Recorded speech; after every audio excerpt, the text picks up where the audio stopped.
niya ako si Jun. Ay, hindi ko. Kanya-kanya na tayong buhay. Ano bang buhay ang meron ka? Kaya mo akong makilala yung tatay mo. Nagpaliwanag si Greg kay Andres na noong simula ay ginamit lang niya ang binata, pero nang mas nakilala niya ang binata ay ginusto niyang mahanap niya ang kapatid niya dahil pamilya na ang tingin niya sa kanya. Sabay humingi ito ng pasensya dahil kailangan niyang makamit ang hustisya para sa mga tao niyang namatay dahil sa kagagawan ni Manuel.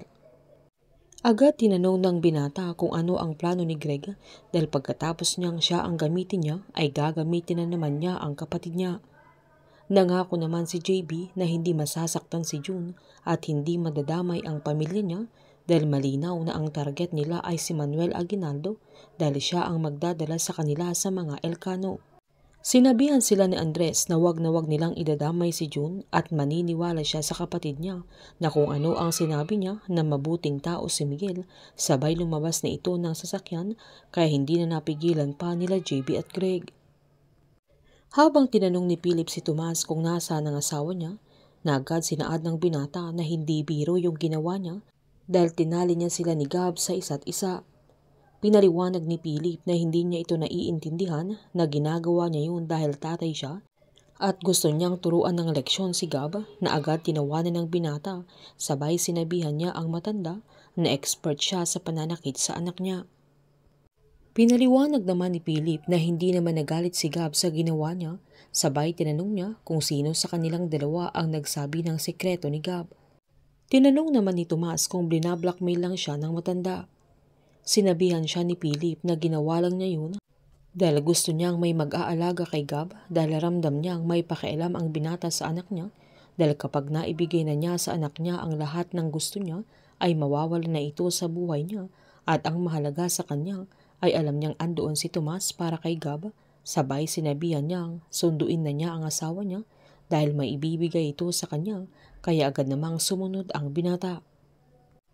Habang nagpapahinga naman si June ay tumawag si Andres na agad naman niyang sinagot. Na agad tinanong ni Andres kung kailan sila pwedeng magkita dahil may kailangan silang pag-usapan na agad namang sinabihan ni June na pwede silang magkita kinagabihan.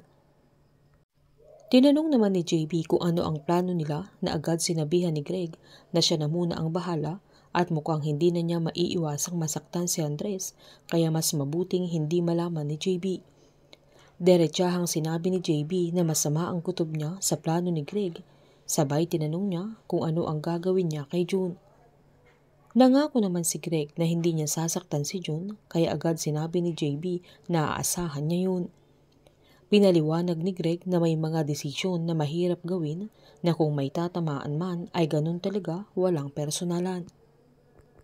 Nang nagkakape naman si JB ay saktong lumabas si Max para kumuha ng kape niya kaya lumapit ito sabay tinanong niya kung matagal na itong dumating at nakauwi na rin si Miguel. Napabuntong hininga si JB kaya tinanong ni Max kung okay lang siya.